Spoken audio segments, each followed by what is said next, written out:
Thanks, guys. We're here with Grandmaster Hikaru Nakamura, who wins again. Compare your situation now to a few rounds ago. Did you think at any moment that you were out of this tournament?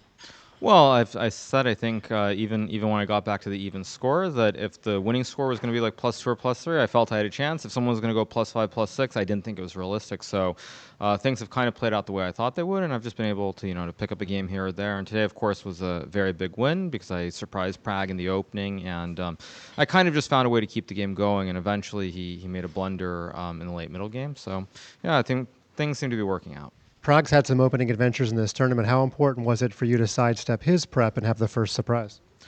Well, I mean, I had the surprise ready from the start of the tournament. And actually, basically, I chose not to play it against Abasov because I thought it's too drawish. And I figured I wanted to use it against someone where I'd be happy with a draw, which is why I didn't play it against him. So it was one of those ideas I had ready for quite a while. And obviously, I mean, I used it against Magnus Carlsen, the best player in the world. So if it's good enough to play against Magnus, then why shouldn't it be good enough to play against someone else? And seeing how you played today, is the Queen's Gambit dead? Queen's Gambit? What do you mean? Well, the way you played c5 and equalized and got such a good position. Well, but I mean, I think in this tournament specifically, we're seeing sort of I don't know if it's a generational shift, but you're seeing that players are starting to approach the openings very differently. There's a huge premium, I would say, on surprising your opponent as opposed to playing, the most classically sound openings, things like the Berlin, for example, or the Petrov. I know Jan is playing it, but pretty much everybody else, it seems like, is doing something different. So I think it's like the surprise and knowing that all openings are playable. And I mean, I think even beyond this Canada's tournament, the future is very bright if the juniors continue to play the way that they're playing right now.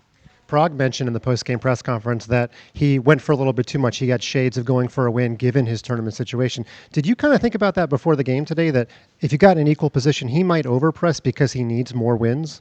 Well, I mean, we're on the same score. But I mean, I think the main thing is that everybody at this point is playing against somebody who's at the top. Like, I mean, Fabi played Gukesh. I mean, I have to play Nepo. Nepo's play Fabi. I mean, I think we all have to play each other, basically, those of us at the top. So, I mean, every game is very critical, of course. But I think that I wasn't really thinking about it that much. I was just trying to, be solid and then try to take my chances tomorrow. But things did work out, of course. And it was a good game. I think I played quite well in the time scramble specifically.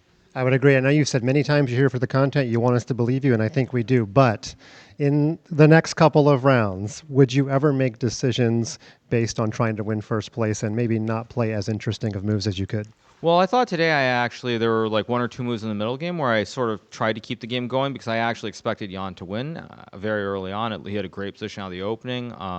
So, I mean, I made a couple decisions already, I would say, early on in this game to try and keep it going rather than I felt I could have forced a draw like at one or two moments.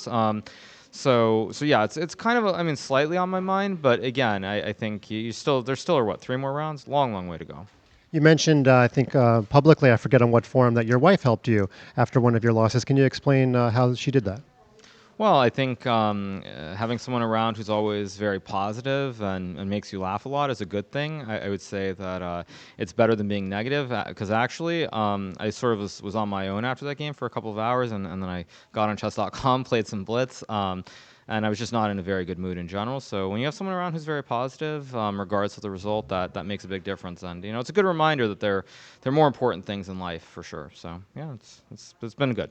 And you mentioned Blitz. You played Title Tuesday yesterday, but you said it was kind of tiring. Any regrets? I mean, I know it didn't show in your play today, but any regrets for using some of your energy to play Title Tuesday? At the time, I didn't really feel it, but I think at the end of the day, Title Tuesday, I would say, ever since Magnus started playing it, I think it was March of last year, if I have it correct, it's become this nightmare of a tournament where, I remember in the past, you get like 7, 8 games against 2,600 GMs. Now, like in round 7 or round 8, you're already playing some like 2750 type player.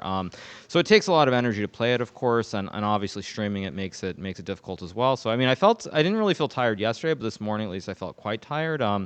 But I think I would say that I try to give it my all, and I still have a little bit of energy to find a way to play at least. Well, you might have already answered my final question, but I'll just say this. Both you and Firouzja love playing Blitz in the middle of tournaments. Okay, you're playing him tomorrow in classical chess, but it would maybe break our website if you played him tonight in some sort of epic series. Would you ever consider that? No, I mean, I think I'm a little bit too old for that. If I were 17, like some of these kids, maybe. But I mean, I'm 36, so it's not as easy for me. So I'll probably just go and relax and enjoy myself. That's fair. He gives enough to his fans in the middle of a tournament. There are some thoughts from Grandmaster Hikaru Nakamura, who might have a share of the lead pending some results. Now back to you.